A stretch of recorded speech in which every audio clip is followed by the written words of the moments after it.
পরিকল্পিত হত্যাকাণ্ডের আসল মালিক আপনি অ্যারেস্ট হয়ে জেলে রয়েছে।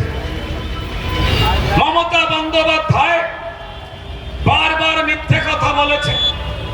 জুনিয়র ডাক্তারেরা যারা তাদের বন্ধুকে হারিয়েছে, যারা তাদের সহকর্মীদের হারিয়েছে, তাদের যন্ত্রণা সব থেকে বেশি।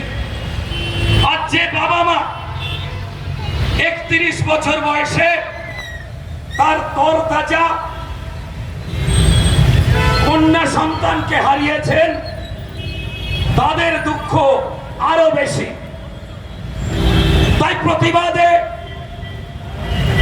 পশ্চিমবঙ্গের মানুষ এই পরিকল্পিত হত্যাকাণ্ড দেখে দলমত নির্বিশেষে, নারী পুরুষ নির্বিশেষে, রাজনৈতিক অরাজনৈতিক ভাবে প্রত্যেকটা জায়গায় মমতা বন্দ্যোপাধ্যায়ের বিরুদ্ধে দাঁড়িয়েছে। আর মমতা বন্দ্যোপাধ্যায় তার পুলিশ দপ্তরের বিফলতা, তার স্বাস্থ্য দপ্তরের বিফলতা, পুলিশকে দিয়ে তড়িঘড়ি ওই মেয়ের বাবা মায়ের বারণ না শুনে জেনে বুঝে ওই মৃতা ডাক্তার বোনের দেহ তড়িঘড়ি পুড়িয়ে দিয়েছেন। কারণ দ্বিতীয়বার পোস্টমর্টম করালে ওই ডাক্তার বোনটির শরীরের মধ্যেই লুকিয়ে ছিল তার গায়ে কজন স্পর্শ করেছিল কিংবা আঁচড় কামড় দিয়েছিল, বা তাকে কোনো ধাতব বস্তু বা ভারী বস্তু দিয়ে থেতলে মারা হয়েছে কিনা, তার গায়ে যদি অন্য কারোর স্পর্শ বা দাগ বা আঁচড় থাকে তাহলে তা নারীর না পুরুষের, যে কজনই ছিল তাদের মধ্যে কতজন ছিল সেটা স্পষ্ট হয়ে যেত।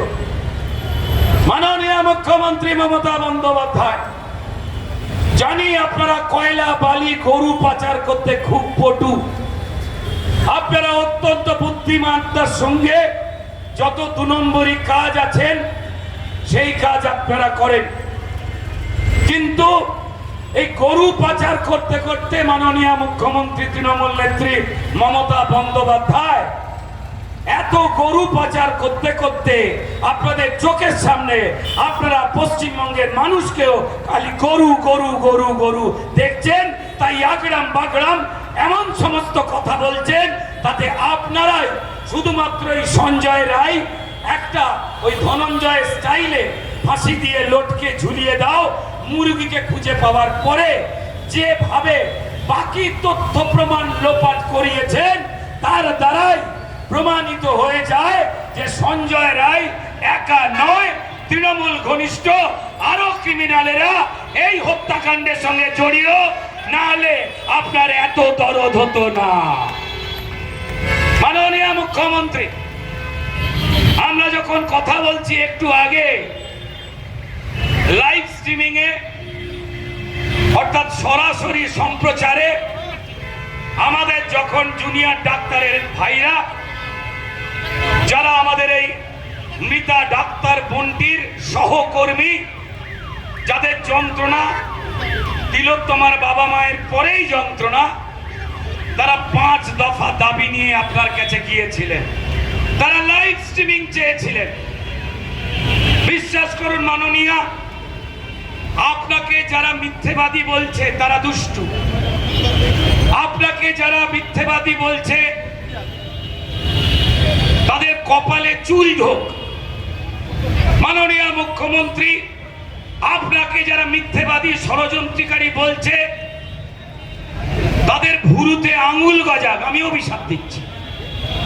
কিন্তু মাননীয় মুখ্যমন্ত্রী, এই ডাক্তাররা আপনার এই চাপে মেন্টাল কন্ডিশন কি হয়ে রয়েছে নারী না দেখেই, স্টেথোস্কোপ না লাগিয়েই ডাক্তার ভাইরা বুঝতে পেরে গেছে পশ্চিমবঙ্গের জনগণের মতো। আসলে আপনি বিরাট বড় ভুলো মন। আপনি নির্যাতিতার এই পরিকল্পিত মৃত্যু ঢাকতে গিয়ে আপনি তার বাবা মাকে মঞ্চ থেকে দাঁড়িয়ে নিজে 10 লাখ টাকা অফার করলেন। আপনি নির্যাতিতার বাবা মায়ের কথা অনুযায়ী যে আইপিএস দের দিয়ে আপনি মিথ্যে কথা বলান, আর সেই আইপিএসদের জন্য তাদের নির্দেশে যারা গ্রাউন্ডে পুলিশ কর্মী জনগণের মধ্যে কাজ করে, মানুষ তাদের ঘৃণা করা শুরু করে দিয়েছে। তো সেই বাবা মায়েরা আপনার পোল খুলে দিয়েছে, আপনি ধরা পড়ে যাচ্ছেন। তাই জুনিয়র ডাক্তারেরা, আপনার তো স্মৃতিশক্তি কম, আজকে আপনি বলেন ডবল ডবল চাকরি দেব, কালকে আপনি ভুলে গিয়ে বলেন আমি তো ডবল ডেকার চড়বো বলেছি। আপনি মৃতার পরিবারকে 10 লক্ষ টাকা দেবার অফার নিজে মঞ্চ থেকে বলেন, আবার পরের দিন মিডিয়া ডেকে বলেন আমি তো এসব কথা বলিনি।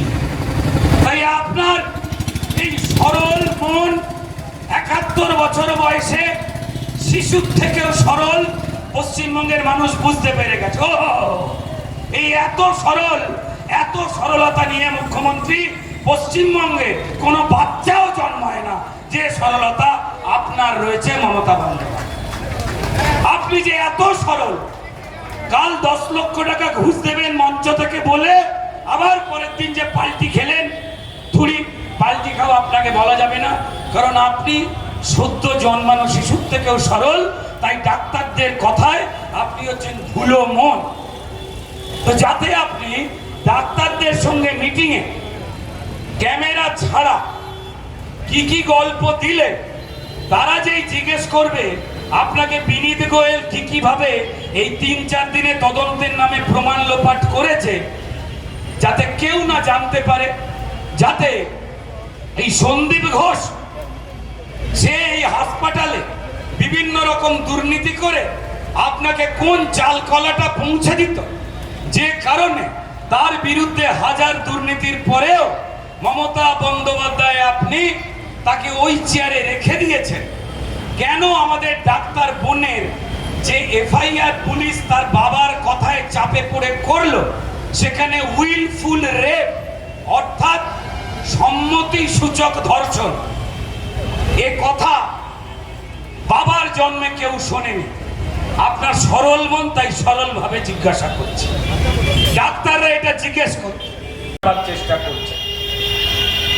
পশ্চিমবঙ্গের জাগ্রত জনগণ, তিনি যে রাজনৈতিক দল করুন বা রাজনৈতিক দল না করুন, মায়েরা, বোনেরা, দিদিরা, সেই বোন বা দিদি বা মায়ের স্বামীরা, জেঠুরা, কাকুরা, বাবারা, দাদারা, বন্ধুরা, মেয়েদের প্রেমিকেরা, তারা অব্দিও এই ন্যায় বিচারের দাবিতে তারা রাত জেগেছেন।